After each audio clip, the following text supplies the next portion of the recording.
ঘন সবুজ জঙ্গলের মাঝে ছোট্ট এক বিড়াল থাকত। নাম ছিল মিনি। একদিন মিনি খুব ক্ষুধার ছিল।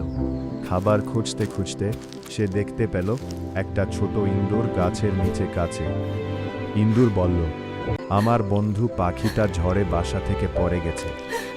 মিনি প্রথমে ইঁদুরটাকে ধরতে চেয়েছিল, কিন্তু হঠাৎ আকাশ থেকে চিচি শব্দ শুনতে পেল। একটা ছোট পাখি কাঁপতে কাঁপতে ঝোপের মাঝে আটকে ছিল। বিড়ালটা ধীরে ধীরে গিয়ে পাখিটাকে বাঁচিয়ে আনল। ইঁদুর আর পাখি অবাক হয়ে মিনির দিকে তাকিয়ে রইল। তারপর তিনজন একসাথে জঙ্গলের বড় গাছটার নিচে বসে ফল খেতে লাগল। সেদিন থেকে জঙ্গলে সবাই বলতো, সবচেয়ে শক্তিশালী সে নয়, যে সাহায্য করতে জানে সেই আসল বন্ধু।